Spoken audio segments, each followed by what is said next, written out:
Good morning. I have 2 loaves to cut this morning and a lot to wrap. If you were interested in the lemon poppy seed, it's about to be wrapped and ready to go so it can go out the door. It's really, it smells so great. I can smell it when I walk up the stairs. So that's a really nice one. What else do I have? The one that was formerly Sherlock Study and now I'm calling Clues and Cocos. It was a copyright issue on a name, so I had to change my name. But yes, this one, sandalwood in it, so great. Love that one. That one's ready to go.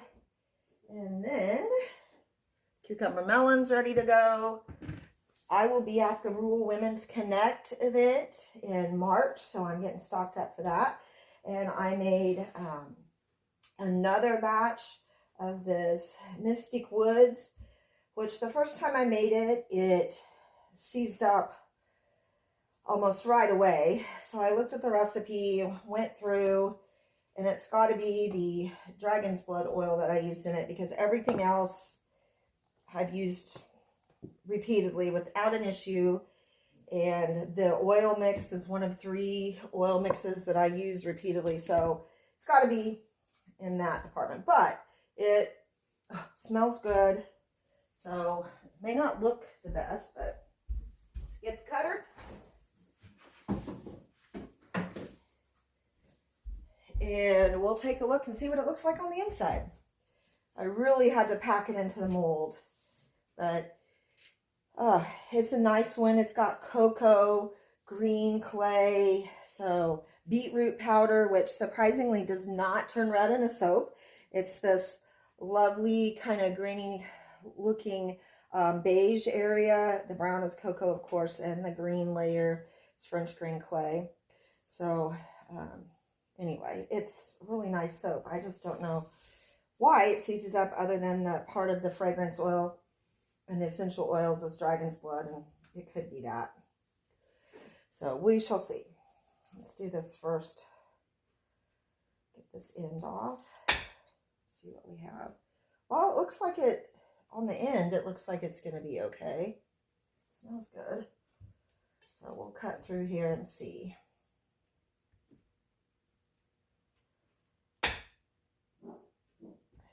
Oh yeah, well, there's maybe a little pocket there of air, but it looks pretty good considering how it started out. And it's too bad, because this is a really nice mix of oils, wonderful natural ingredients, which I'm getting away from anything that's not natural. I still have a few micas that I use if I know where they're sourced.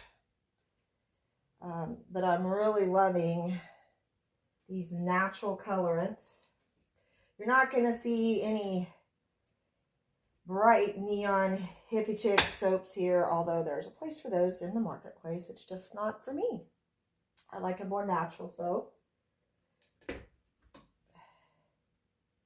There's some wonderful soap makers out there who do use a lot of those bright micas, and I love the way their soaps look. I just don't want to use that on my body. So the whole point of getting into this was controlling what goes on me and my family.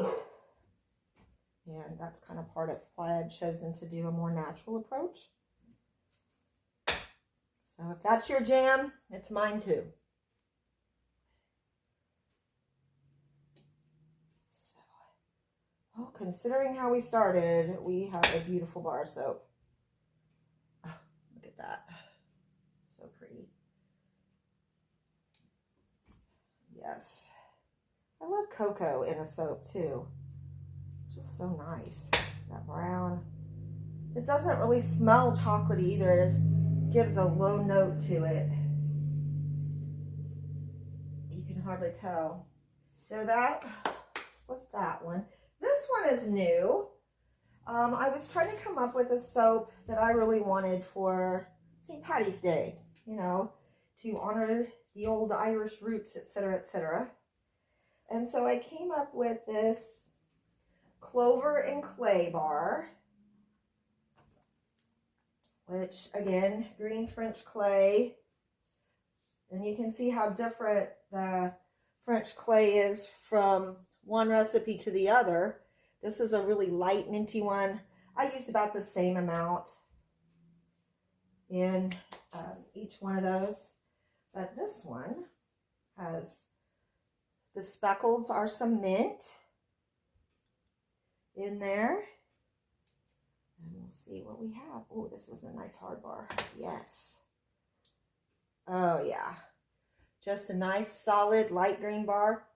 Oh, the oils are rosemary, spearmint. What else did I put in there?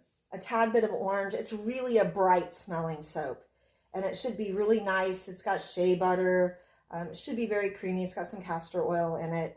But yeah, that one turned out pretty. And I put a little of the bachelor buttons from my garden on the top, along with some jasmine flowers. So if you're concerned about that in your drain, just brush it off before you put it in the shower. They'll come right off. It just adds a little pop of color to it. And I really love to decorate the top of my soaps with natural ingredients. I did find some biodegradable glitter that I'm going to use on a couple of soaps that I've got running around my brain in honor of my grandbabies. So you'll see those probably later on as I get time to do that. But I am kind of stocking up for the event on the 9th, the Rural Women Connect event. We're going to have a lot of vendors there. It's going to be catered. It's going to be really great. There's a speaker. So, and a lot of information for women to connect. So, yes, I'm in love with this bar. Ooh. I made this as just a kind of a special occasion bar for St. Patty's Day, but this one may have to stay around. Might have to be an annual spring soap. Oh, that's nice. I love it when things come out as they're planned, when so many things, when it comes to soap, doesn't. So, and especially since this was an experiment bar, or experiment loaf. First time I make something, it's, you know, especially if it's new, kind of go through, let it cure, take it to the shower, see how it works before I, of course, sell it. It's called R&D, research and development. And so, yes, I am my own test subject. I just took the new took one of the new cured bars of oatmeal and honey to the shower. Oh, I have hard water. We don't have our filter system set up yet, but, well, it's down there. It's just not hooked up. So it's hard to get things to lather in our shower, but boy, the new oatmeal honey one lathered really nicely.